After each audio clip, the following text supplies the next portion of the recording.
ভারতকে কিভাবে আপনি সাইজ করবেন এ সম্পর্কিত কয়েকটি বিখ্যাত মানুষের ভিডিও দেখেছি। তার মধ্যে একটি অন্যতম হলো ইলিয়াস হোসেন এবং পিনাকি ভট্টাচার্য।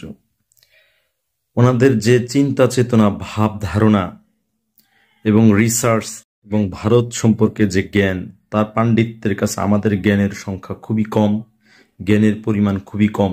কিন্তু মোটা দাগে যদি কয়েকটি কথা বলতে হয়, ভারত যে কৌটিল্য, চাণক্য, যে অর্থশাস্ত্রের জনককে তাদের কূটনীতির মহাগুরু মনে করে, সেই বৃদ্ধাটা কিন্তু আমাদের সকলকেই স্টাডি করা উচিত।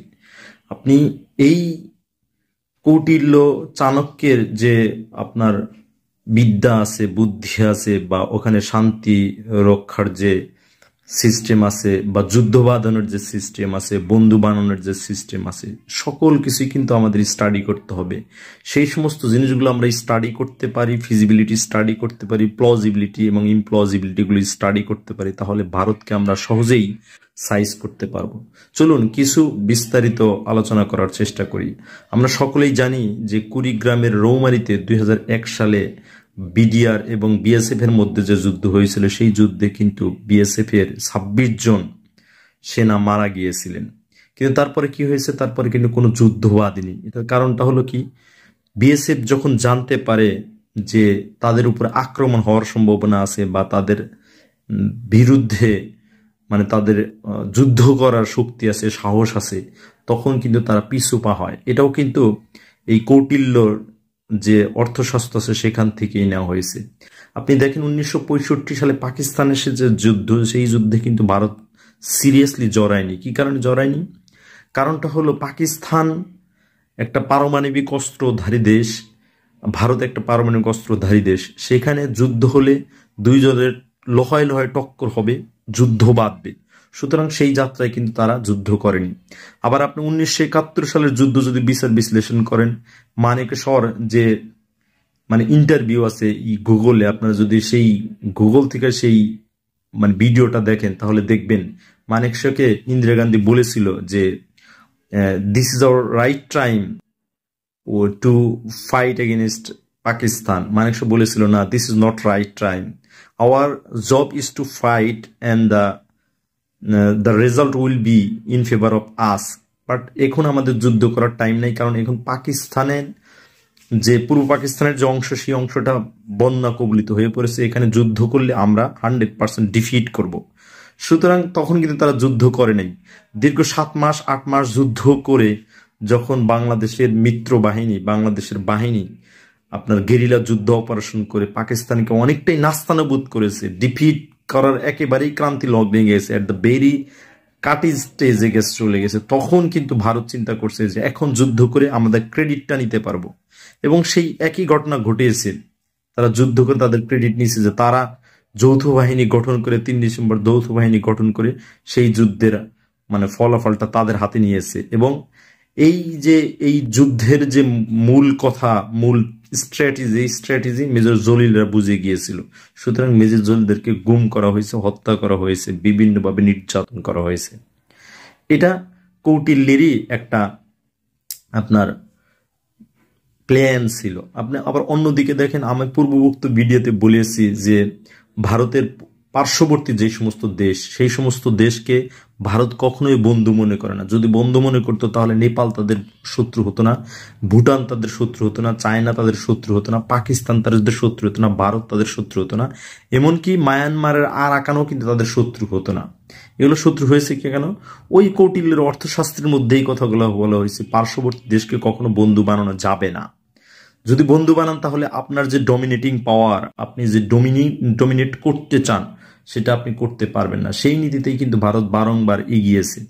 আপনি দেখেন এখন যে আমাদের সীমান্তগুলোতে উত্তেজনা বিরাজ করছে, এই সীমান্ত উত্তেজনা আপনি খুব সুন্দরভাবে ঠান্ডা করতে পারবেন যদি আরো অ্যাগ্রেসিভনেস দেখান।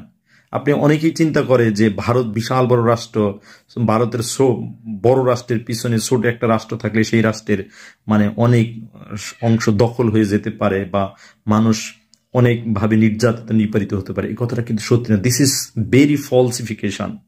কি কারণে আমি বলছি এটা?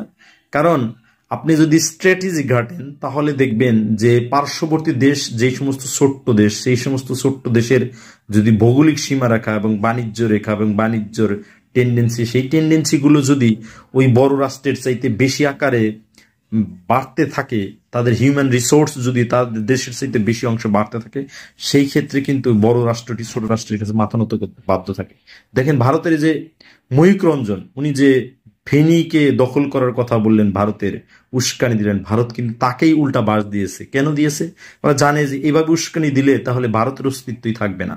ওনারা বলছে ফেনী যদি দখল করতে পারে পুরো চট্টগ্রাম দখল হয়ে যাবে।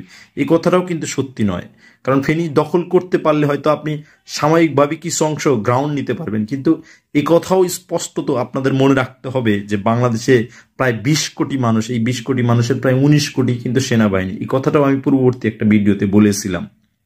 কি কারণে? আপনি দেখেন ভারত আমাদের বাংলাদেশে রপ্তানি করে অন্তত 20 বিলিয়ন মার্কিন ডলার। এই শেখ হাসিনা, ফাকিং শেখ হাসিনা, উনি এটা করিয়ে গিয়েছিলেন। কিন্তু অন্যদিকে লক্ষ্য করেন, on the other hand you can see, দেখতে পারেন যে বাংলাদেশ শুধুমাত্র ভারতে রপ্তানি করে 2 বিলিয়ন ডলার, অথচ ভারতের জনসংখ্যা 140 কোটি প্লাস এখন, অথচ সেই দেশ মাত্র ভারত থেকে 2 বিলিয়ন ডলারের পণ্য দ্রব্য কিনতেছে। এটা কি ভাবা যায়? Can you think?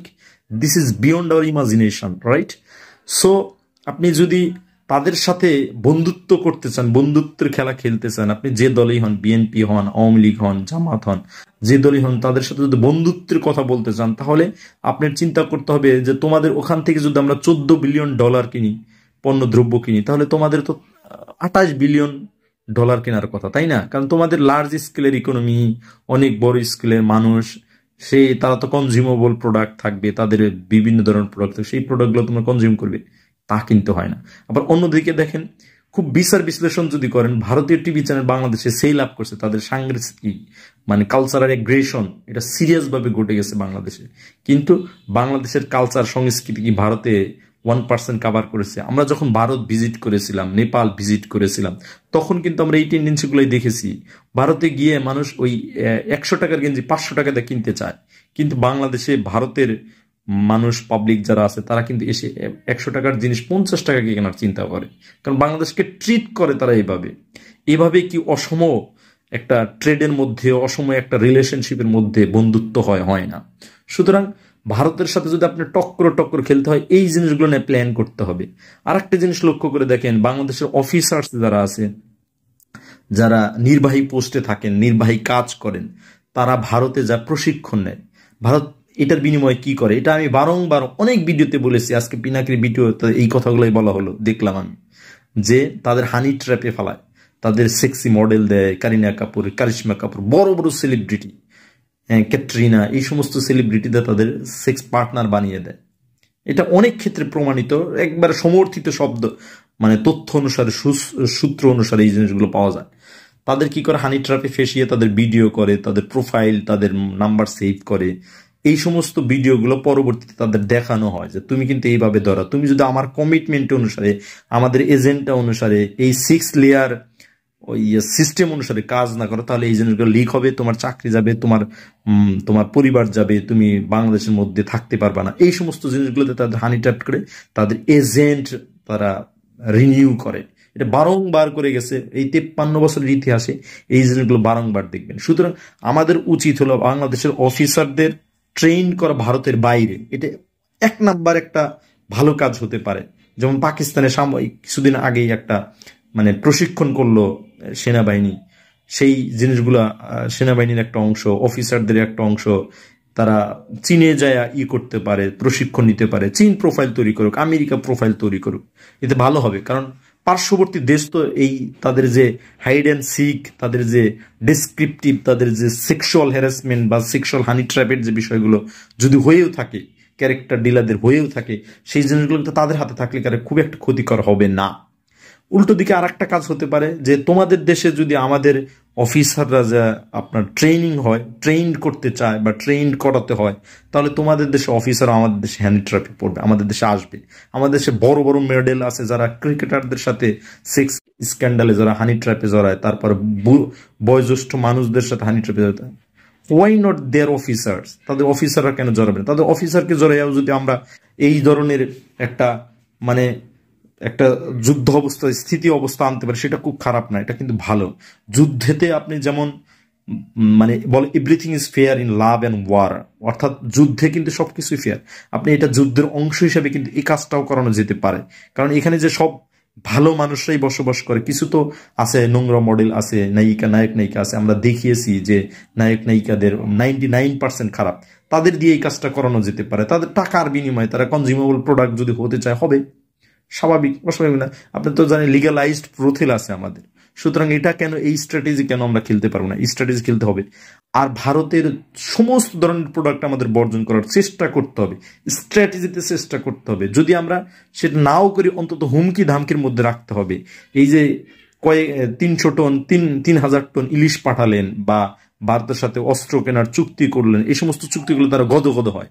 তারা তো আমাদের প্রোডাক্ট কিনছে, তারা তো আমাদের এখনো সমীহ করতেছে। এই সমীহ যতদিন করবেন ততদিন তাদের দাসত্ব হয়ে থাকতে হবে। সুতরাং আপনারা অন্য জায়গায় থেকে কিনতে পারেন, পাকিস্তান থেকে কিনতে পারেন, মিয়ানমার থেকে কিনতে পারেন, চীন থেকে কিনতে পারেন, ভুটান থেকে কিনতে পারেন, নেপাল থেকে কিনতে পারেন।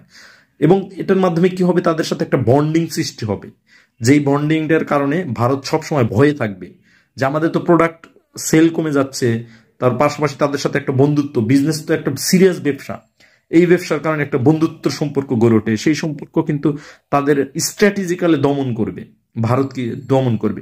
সুতরাং সেটা খুবই ইম্পর্টেন্ট। আর ভারতকে সাহায্য করার জন্য সবচেয়ে বড় মুখ্যম হাতিয়ার হতে পারে চীন, পাকিস্তান এবং যুক্তরাষ্ট্র। তাদের সাথে আপনি বড় বড় অস্ত্র কেনার মহড়ায় যান, বড় বড় অস্ত্র কেনার চুক্তি করেন। এটা কেনা লাগবে বিষয়টা এরকম না, আপনি কিন্তু কেনার আওয়াজ দেন, এটা ইন্টারন্যাশনাল মিডিয়াতে নিয়ে আসেন, এটা ভারতের মিডিয়াতে নিয়ে আসেন, বাংলাদেশের মিডিয়াতে নিয়ে আসেন। তাহলে দেখবেন ভারতে দেখবেন পাজামা ঢিলা হয়ে গেছে, তারা হয়তো দেখবেন বাঁধন খুঁজে পাবে না, কোথায় বাঁধছে তারা। এটা কিন্তু খুবই খুবই ফ্যাক্ট, এটা খুব রিসার্চফুল ফ্যাক্ট হতে পারে। এই জিনিসগুলো খুবই ইফেক্টিভলি কাজ করতে পারে। আবার আপনি যদি চিন্তা করেন যে ভারত আমাদের বাংলাদেশকে আক্রমণ করতে পারে, আক্রমণ যে করতে পারে না তার অনেকগুলো উদাহরণ ইতিমধ্যেই দিয়ে ফেলছি। আপনি আবার অন্য স্কেলে যদি দেখেন, সেটা হলো যে আমাদের দেশের ভিতরে যে সমস্ত ক্যারেক্টার ডিলা অফিসারগুলো আছে যারা ভারত থেকে প্রশিক্ষণ নিয়েছে, তাদের ধীরে ধীরে চার্ন আউট করা, মানে বের করা। বিশ্ববিদ্যালয়ে যেমন গ্রাজুয়েশন চার্ন আউট করে, এরকম যারা ট্রেইনড আপ হয়েছে ভারতের ভিতরে তাদের চার্ন আউট করা, তাদেরকে চেষ্টা করা, আইসোলেটেড করার চেষ্টা করা, আইসোলেটেড করে তাদের এমন কোন সেক্টর দেওয়া যে সেক্টরে মানে প্লে করার ক্ষমতা খুব কম থাকে। এই পররাষ্ট্রনীতির যে প্লে করা, এই প্লে করার ক্ষমতা খুব কম থাকে। আপনি ভারতের এস জয়শঙ্করের যদি, পররাষ্ট্রমন্ত্রী এস জয়শঙ্করের যদি আপনি ভাষণ শুনেন, তাহলে দেখবেন তারা বলে যে আমরা মানে মানে পৃথিবীর ভিতরে অলমোস্ট 4th 5th আমরা জনসংখ্যা লিড করতেছি, 8th 9th ইকোনমি লিড করতেছি, এই সমস্ত কথাবার্তা বলে পার্শ্ববর্তী দেশকে ডমিনেটিং করার চেষ্টা করে। এটাও কিন্তু কৌটিল্যের অর্থশাস্ত্রের মধ্যে বলা হয়েছে। সুতরাং কৌটিল্যের অর্থশাস্ত্র আমাদের ভালোভাবে বুঝতে হবে। আর একটা যে জিনিসটা ফোকাস করেছেন পিনাকি ভট্টাচার্য, সেটা খুবই মাইন্ড ব্লোয়িং বিষয় আমার কাছে মনে হয়েছে। অনেকের কাছে ব্লোয়িং মাইন্ড হবে, যারা ভারতের পক্ষে বা আওয়ামী লীগের পক্ষে কাজ করেন তাদের কাছে এটা ব্লোয়িং মাইন্ড হবে, মাইন্ড ব্লোয়িং হবে না। সেটা হলো এরকম যে আপনি ভারতের যে সমস্ত ব্যবসায়িক পার্টনার আছে তাদের সাথে আপনারা কি করতে পারেন, তাদের সাথে বন্ধুত্ব করতে পারেন। কারণ আপনার শত্রু আমার যদি মানে বন্ধু হয়, তাহলে একটা স্ট্র্যাটেজিক্যালি তাদের সাথে একটা বিরোধ সৃষ্টি হয় যে সে কেন তার সাথে বন্ধুত্ব করে, নিশ্চয়ই আমার কোনো ক্ষতি টতি করবে কিনা, এরকম বিষয় কিন্তু থাকে। সুতরাং এই জিনিসটাও কিন্তু খুব সিরিয়াসলি ভাবা যেতে পারে।